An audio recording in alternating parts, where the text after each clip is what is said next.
The Bee Tree by Patricia, Polacco. I'm tired of reading, Grandpa, Mary Ellen sighed. I'd rather be outdoors running and playing. You don't feel like reading, eh? Feel like running, do you? Then I expect this is just the right time to find a bee tree, he said, taking down a jar and putting on his lucky hat. What's a bee tree, Grandpa? Mary Ellen asked. Well, it's where the bees make their home. It's where they keep the honey, the sweetest in the land, Grandpa chirped excitedly. But we already have honey, Grandpa, Mary Ellen said. Ah, but not honey like this, her grandpa answered with a wink. Mary Ellen and her grandpa put on their coats and went outdoors.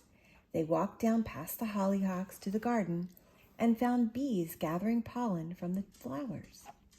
Her grandpa carefully trapped some in the glass jar, making sure not to hurt them.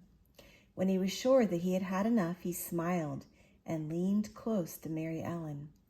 We'll take the pollen back to the hive to make it into honey, and we'll be right behind them. Oh, they'll take the pollen back to the hive to make it into honey, and we'll be right behind them.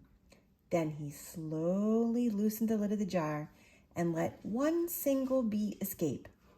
It stayed on the mouth of the jar for a moment, flew straight up, then buzzed toward the cornfield.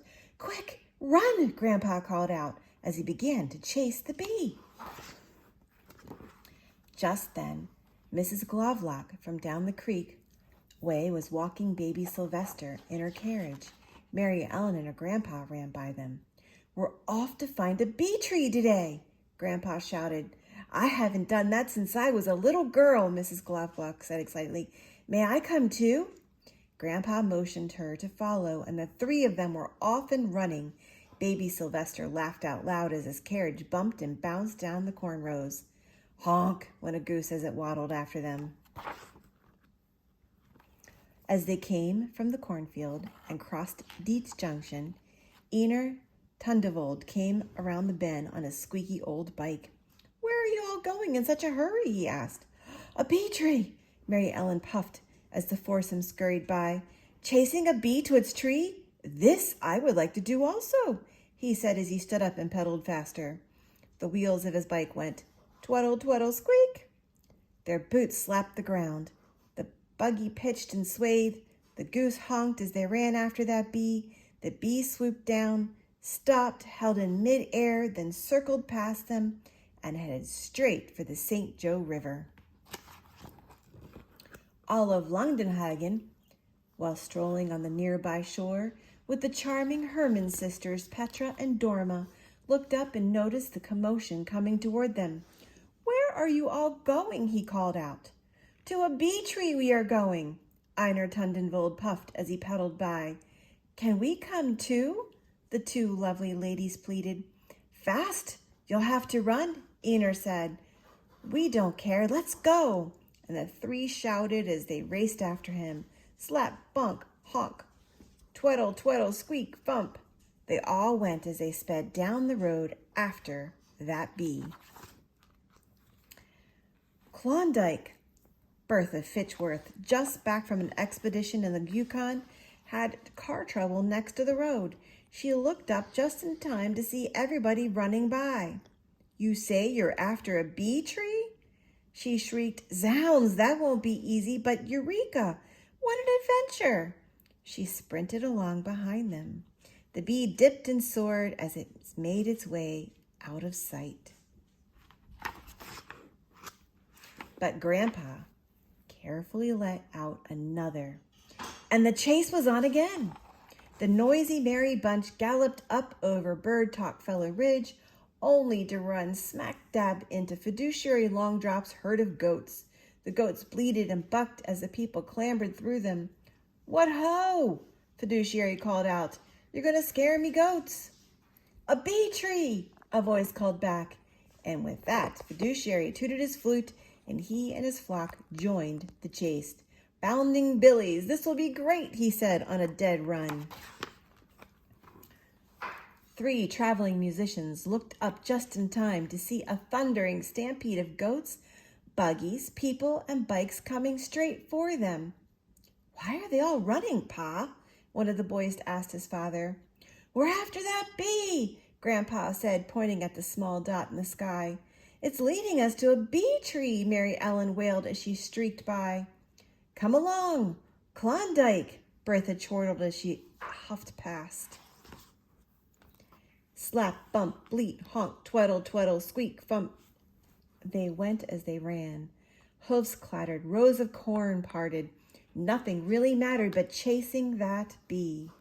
They ran through Griner's Bluff and into Bishop's Meadow, around Dead Man's Tree, and then to Bird Talk Hollow. As they ran down the holler, the bee took blinding speed and disappeared from their sight. They all stopped to catch their breath just in front of Dunk's Woods. Grandpa handed the jar with the last bee in it to Mary Ellen, and she let it out. Sure enough, it flew straight and low right into Dunk's Woods. "It's the bee tree," whispered Grandpa. "That's where the honey will be, but we'll need plenty of smoke." Everyone set about to build a smoke fire from twigs and damp leaves. When the smoke had quieted the bees, Grandpa balanced on Ener's bicycle and reached into the tree. As he pulled out small pieces of honeycomb, he dropped them in to baby Sylvester's spare clean diaper that Klondike's Bertha was holding.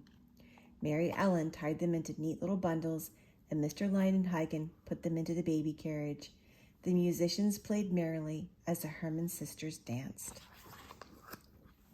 Grandpa invited everyone back to the house for baking powder biscuits, fresh brewed tea, and, of course, the honey. There was music and dancing and tall tales and raucous laughter as they all buzzed about the sweet adventure of that day. Grandpa took Mary Ellen inside away from the crowd. "Now, child, I'm going to show you what my father showed me and his father before him," he said quietly. And he spooned the honey onto the cover of one of her books. "Taste," he said, almost as in a whisper. Mary Ellen savored the honey on her book. "There is such sweetness inside of that book, too," he said thoughtfully. "Such things, adventure, knowledge, and wisdom. But these things do not come easily. You have to pursue them, just like we ran after the bees to find their tree.